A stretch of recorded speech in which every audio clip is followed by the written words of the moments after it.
নমস্কার, তাপসী রান্নাঘরে সকলকে স্বাগত। শুরু করছি নতুন একটা দিনে নতুন একটা রেসিপি। হঠাৎ করে কিছু খেতে ইচ্ছা করছে, ঘরে কিচ্ছু নেই, কোনো অসুবিধা নেই। নর্মাল ঘরে যে কোনো চাল আর আলু থাকলেই বানিয়ে নিন এই মুখরোচক সন্ধ্যার স্ন্যাক্স রেসিপি বা টিফিন রেসিপি। বাড়িতে গেস্ট এসছে, কিছু দেবেন মনে করছেন, ঘরে চাল থাকলেই আর আলু থাকলে কিন্তু তৈরি করে নিতে পারবেন এই রেসিপিটি। বানানো ভীষণই সহজ। বানিয়ে নিন আর গরম গরম পরিবেশন করুন, চায়ের সঙ্গে বা সসের সঙ্গে। খেতে হয় অসাধারণ। আর এই রেসিপিটি আমি আপনাদের সঙ্গে আজ শেয়ার করবো। চলুন বন্ধুরা, আর দেরি না করে রেসিপিটি শুরু করা যাক। দেখুন, আজকের রেসিপির জন্য আমি এখানে চাল নিয়ে নিয়েছি। চালটা আমি 3-4 ঘন্টা আগে ভিজিয়ে রেখেছি। আপনারা সকালে যদি এই রেসিপিটি তৈরি করতে চান, আগেও ভিজাতে পারেন। আর সকালে এই রেসিপিটা না, জলখাবার হিসেবে কিন্তু এটা খেতে পারেন, অসুবিধা নেই। আর বিকেলে তো স্ন্যাক্স হিসেবে রেসিপিটা খুবই ভালো যাবে। আর দেখুন, চালটা বেশ ভালোভাবে সিদ্ধ হয়ে গেছে। এই দেখুন, চাপ দিলে কিন্তু ভেঙে যাচ্ছে। এবার এই চালটা আমি মিক্সিতে দিয়ে নেব।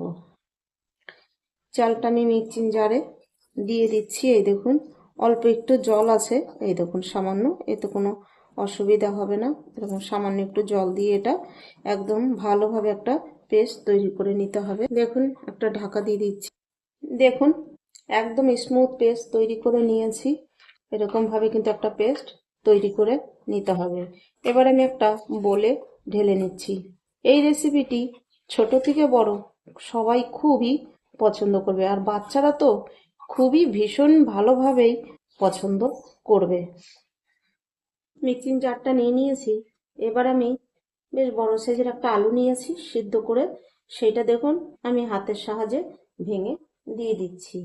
এটাও একদম পেস্ট তৈরি করে নিতে হবে। এখানে 1 চামচ পরিমাণ জল দিয়ে দিচ্ছি। দেখুন, আলুটাও কিন্তু একদম ভালোভাবে পেস্ট করে নিয়েছি।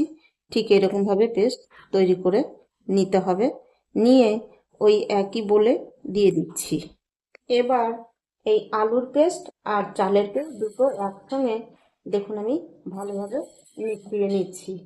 এরকম করে ভালোভাবে কিন্তু প্রথমে একটু মিশিয়ে নিতে হবে। তারপরে এর মধ্যে কিন্তু আরো কিছু উপকরণ মেশাতে হবে। দেখুন, আমি আলু আর চালের পেস্ট দিয়ে ভালো করে মিশিয়ে নিয়েছি। এবার এখানে দিয়ে দিচ্ছি বড় সাইজের একটা পেঁয়াজ। আপনারা পেঁয়াজ না খেলে পেঁয়াজটা বাদ দিতে পারেন, অসুবিধা নেই। দিয়ে দিচ্ছি 1 চা চামচ গোটা জিরে। এই গোটা জিরে কিন্তু আমাদের হজম ক্ষমতা বাড়ায়, আর গোটা জিরে দিলে খেতেও ভালো লাগে, সেন্টও ভালো হয়। বেশ কিছুটা কাঁচা লঙ্কা কুচি, এই লঙ্কাগুলো খুব একটা ঝাল নেই, তাই আমি একটু পরিমাণে বেশি দিয়েছি। আপনারা ঝালটা আপনাদের পছন্দ মতন দিয়ে নেবেন। আর দিলাম বেশ কিছুটা ধনেপাতা কুচি। আপনাদের হাতের কাছে ধনেপাতা যদি না থাকে, কারি পাতাও দিতে পারেন। কারি পাতা দিলেও সেন্টটা বেশ ভালো হবে। পরিমাণ মতো দিয়ে দিচ্ছি নুন। আর ধনেপাতা থাকলে ধনেপাতাটা দিয়ে নেবেন, যে কোনো একটা দিলেই হবে। এবার এগুলো দিয়েও ভালো করে মিশিয়ে নেব। দেখুন, আমি ভালো করে মিশিয়ে নিচ্ছি। তবে এই কাজটা অবশ্যই কিন্তু হাতের সাহায্যেই করতে হবে, কোনো হ্যান্ড ব্লেন্ডার বা কিছু দিয়ে করলে ভালো হবে না। আপনারা এই রেসিপিটি চায়ের সঙ্গে বা সন্ধ্যার স্ন্যাক্স হিসেবে কিন্তু বানিয়ে নিতে পারেন, খুব ভালো লাগে। আপনারা চাইলে এটা জল খাবারও তৈরি করে নিতে পারেন। এটা হবে ফুলুরি, কিন্তু খেতে কিন্তু ভীষণ ভালো হয়। ফুলুরি বলুন বা বড়া বলুন, যাই বলুন, এটা খেতে ভীষণই ভালো হয়। আশা করছি আমার রেসিপিটি আপনাদের কাছে ভালো লাগবে। রেসিপিটি ভালো লাগলে একটা লাইক ও একটা কমেন্ট করবেন। আপনাদের একটা লাইক আর একটা কমেন্ট আমাকে ভিডিও করতে উৎসাহ দেয়। আর খুব ভালো লাগলে বন্ধু বান্ধব পরিচিতদের সঙ্গে বেশি বেশি শেয়ার করুন। আমার নতুন বন্ধুদের কাছে একান্ত অনুরোধ, আমার চ্যানেলটি সাবস্ক্রাইব করে আমার পাশে থাকবেন। পাশে থাকা বেল আইকনটি প্রেস করে নোটিফিকেশনটি অন রাখবেন। যখনই আমি এরকম নিত্য নতুন ভিডিও আপলোড করব, পৌঁছে যাবে সবার আগে আপনাদের কাছে।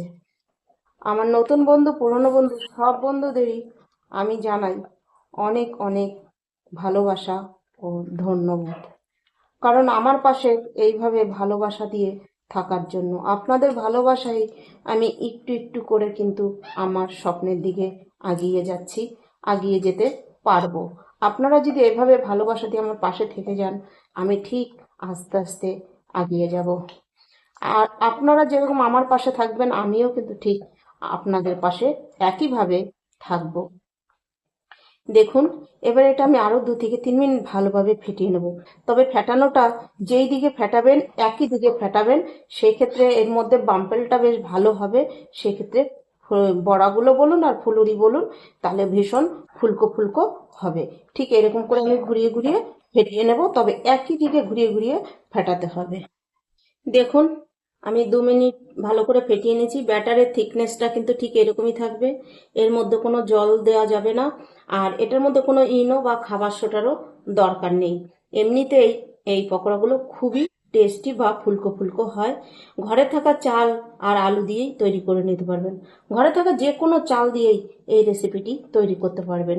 সন্ধ্যাবেলা হঠাৎ করে কিছু খেতে ইচ্ছা করছে, ঘরে থাকা চাল দিয়েই তৈরি করে নিন। তেল আমি গরম বসিয়ে দিয়েছি, তেল গরম হয়ে গেছে। এবার দেখুন আমি দিয়ে দিচ্ছি ছোট ছোট করে। এগুলো ছোট ছোট করে দিলেও আস্তে আস্তে কিন্তু অনেকটা বড় হয়ে যাবে ফুলে ফুলে। আর খেতে বন্ধুরা অসাধারণ লাগে, বানানো ভীষণই সহজ। আমরা তো প্রত্যেকেই ঘরে বড়া বানিয়ে থাকি, ঠিক ওই বড়ার মতো করেই বানাতে হবে। আমার এরকম করে দিতে বেশি সুবিধা হয়, আমি তাই সেইভাবেই দিচ্ছি। আপনাদের যেভাবে বড়াগুলো কড়াইতে দিতে সুবিধা হবে আপনারা সেইভাবেই দিয়ে নেবেন। দেখুন, আমার কিন্তু এক ব্যাচ দেওয়া হয়ে গেল। এক দিক যখন এরকম হালকা কালার চলে আসবে তখনই কিন্তু উল্টে দিতে হবে। দিয়ে সঙ্গে সঙ্গে কিন্তু উল্টে দেওয়া যাবে না, সেক্ষেত্রে কিন্তু তাহলে ঘেটে যাবে। মানে ভেঙে যাবে না, কিন্তু একটু ঘেটে যাবে। এই যে উপরগুলো দেখুন একটু কাঁচা কাঁচা আছে, এইগুলো ঠিক মানে ভেঙে যাবে, ঘেটে যাবে, দেখতে ভালো লাগবে না, এটাই আর কিছু না। দেখুন, আমি একটা একটা করে উল্টে দিচ্ছি। দেখুন, আমার এগুলো ভাজা হয়ে গেছে, আমি এবার তেল ঝরিয়ে তুলে নিচ্ছি।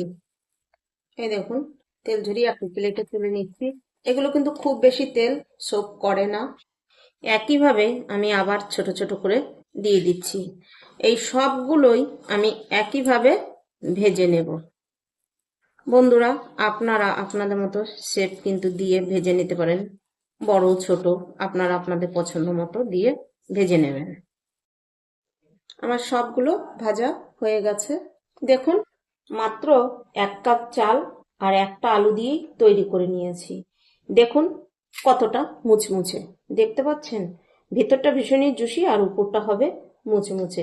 এরকম করে বানিয়ে গরম গরম চায়ের সঙ্গে বা সসের সঙ্গে পরিবেশন করুন। বাড়িতে গেস্ট আসলেও তৈরি করুন, দেখবেন খেয়ে আপনাকে তারা প্রশংসাই করবে। আমি রেসিপিটি কিভাবে করলাম একবার দেখলেই কিন্তু আপনারা বানিয়ে নিতে পারবেন। আমি যেভাবে বানালাম সেইভাবেই আপনারা একবার ট্রাই করুন, বানিয়ে খান, খুব ভালো লাগবে বন্ধুরা। আমি কথা দিচ্ছি খুবই ভালো লাগবে। খুব ভালো লাগলে একটা লাইক কমেন্ট করুন, আর বন্ধুদের সঙ্গে বেশি বেশি শেয়ার করুন। আমার চ্যানেলটি সাবস্ক্রাইব করে আমার পাশে থাকুন। আজ ভিডিওটি এখানেই শেষ করছি, ফিরে আসবো নতুন একটা দিনে নতুন একটা রেসিপি নিয়ে।